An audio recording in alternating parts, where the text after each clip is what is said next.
আমাদের কিন্তু দেখতে দেখতে নতুন বছরের জানুয়ারি মাসের 15 তারিখ হয়ে গেল।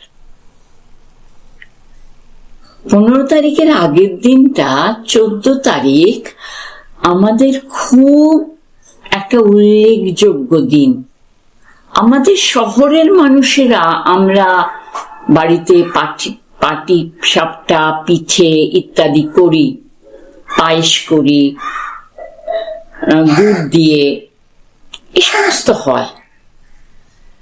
কিন্তু আমাদের গ্রামের মানুষদের সারা ভারতবর্ষে যেখানে শস্য উৎপাদন হয় সেখানে সারা ভারতবর্ষে এই 14 তারিখটি একটি সুন্দর দিন হিসেবে পালিত হয়। কি দিন? আমরা বাঙালিরা বলি মকর সংক্রান্তি।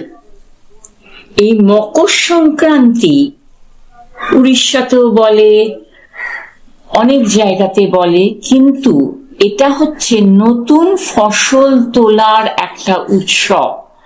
নতুন ফসল তুলে যে আনন্দটা হয় পৌষ মাসে, সেই আনন্দটা, এটা হচ্ছে পৌষ মাসের শেষ আর মাঘ মাসের শুরু, অর্থাৎ হেমন্ত ঋতু শেষ হবে, শীতের ঋতু শুরু হবে।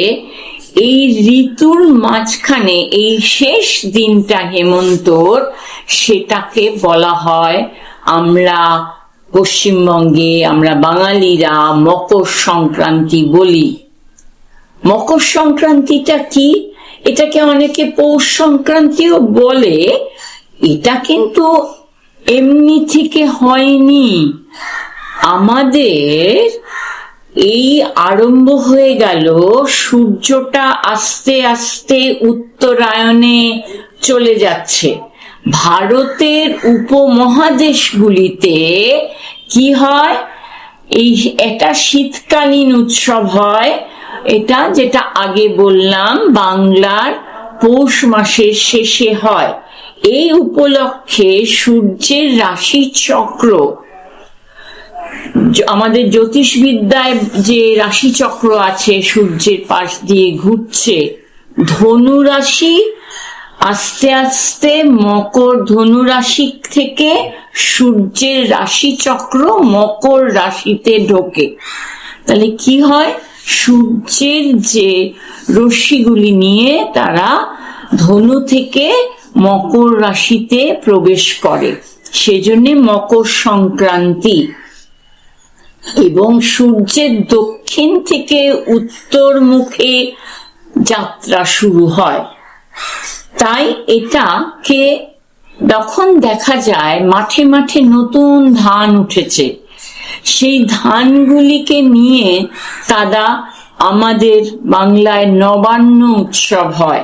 আমরা শহরের মানুষেরা নবান্ন উৎসব ঠিক করি না, কিন্তু প্রত্যেক বাড়িতেই নানা ধরনের পিঠে, যদি ঠাকুমা দিদিমা থাকেন তো করেন, অনেক মাও করেন। সেই পিঠে, পাটিসাপটা, পুলি পিঠে, চিতল পিঠে, এগুলি সব তৈরি হয়।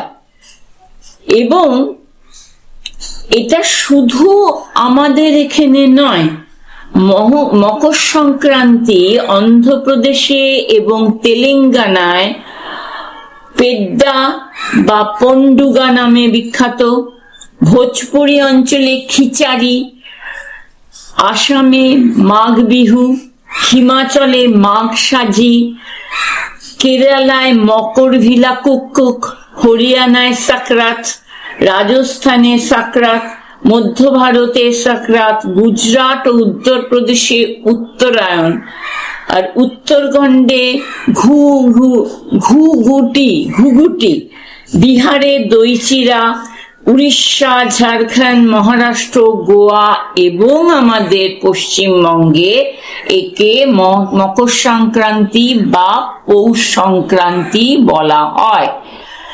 তাহলে বুঝতে পারছো? এবার আমি যদি একটু এই পৌষ সংক্রান্তিতে কি হয়, নতুন ধান হয়, নতুন ধানের চালের বাটা দিয়ে সব পাটিসাপটা পিঠে বানানো হয়, এবং খেজুরে গুড় তখন পাওয়া যায়, খেজুরের রস পাওয়া যায়, এগুলি দিয়ে মিষ্টান্ন মানে পাটিসাপটাতেও দেওয়া হয়, পায়েস হয়, পরমান্ন ইত্যাদি হয়। এবং গ্রামের অনেক জায়গায় এর মেলা বসে। এই মেলাতে অনেক কিছু তৈরি হয়। এখন আমাদের কলকাতাতেও অনেক জায়গায় মেলা বসছে, পিঠে পাটিসাপটা পাওয়া যাচ্ছে। কিন্তু অদ্ভুত ব্যাপার, এই মেলা হয় যেমন তেমন গুজরাটে ঘুড়ি ওড়ানো হয়। হ্যাঁ, এই যে এক একটা জায়গায় এক এক রকম, কিন্তু সারা ভারতবর্ষ, এই যে আমাদের এই মহান ভারতবর্ষ, আগের দিন আমি স্বামীজিকে নিয়ে কিছু কথা বলতে গিয়ে বলেছিলাম যে তিনি সারা ভারতবর্ষের মানুষদের জাগরণ চাইছিলেন। তাহলে দেখো, আমরা কিন্তু আসলে ভারতবাসী। আমাদের সেই সংক্রান্তিটা এক একজন এক এক নামে করছে, সে তো হবেই। আমার এক নাম, তোমার এক নাম, তোমার বন্ধুর আরেক নাম, হয়তো কখনো কখনো বন্ধুর নাম এক হয়ে যায়, কিন্তু মানুষটা তো আমরা আলাদা থাকি। এরকমই আমাদের মকর সংক্রান্তি এগুলি হয়। আর এই সময় যারা ভক্ত, যারা অনেক পুজো আর্চা করেন, তারা সূর্যদেবের প্রতি প্রার্থনা করেন, এবং অনেক ক্ষেত্রে গঙ্গা যমুনার মিলন স্থলে, প্রয়াগ স্থলে গিয়ে স্নান করেন, মনে করেন এটাতে পুণ্য অর্জন হবে। আচ্ছা, তাহলে তো বানান ঠাকুমার আজকে খুব একটা বানান বলতে ইচ্ছে করছে না, তাও একটু বলি। আমি পাঞ্জাবে বলিনি, এই মকর সংক্রান্তিকে ওরা মাঘী সংক্রান্ত বলে, মাঘী সংক্রান্ত। তামিলনাড়ুতে বলে পোঙ্গল, জম্মুতে বলে মাঘী সংক্রান্ত। আর তো হরিয়ানা, রাজস্থান এগুলিতে আমি বললামই। এবার আমি বলি মকর সংক্রান্তি বানান কি।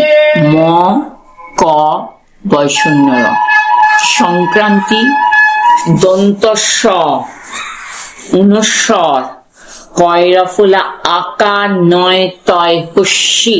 মকর সংক্রান্তি দুটো কিন্তু আলাদা কথা। মকর সংক্রান্তি, তেমন পৌষ সংক্রান্তি, পয় ঔকার, পয় ঔকার। তোমরা জানো আমাদের মাসের মধ্যে, বাংলা মাসের মধ্যে একমাত্র পৌষেই আমাদের কি আছে, ঔকার আছে। পৌষ, পয় ঔকার, মূর্ধন্য স, পৌষ সংক্রান্তি, এই দুটো বলা হয়। এখানে পিঠে ট নয়, ঠ।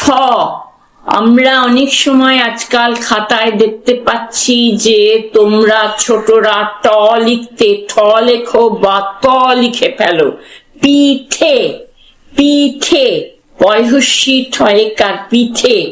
পাটি সাপটা, পা টয়হস্যি, পাটি সাপ, দন্ত সয়াকার, প টয়াকার, পাটি সাপটা।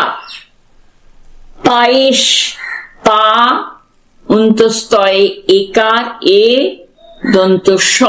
আমি প্রথম দিকে বলেছিলাম, আমরা যদি বানানের ভিতরে স্বরবর্ণের কোনো উচ্চারণ পাই, তখন অন্তস্থ বসে, এবং অন্তস্থ অয়ের আকার ইকার দিয়ে আমরা বলি পায়েস।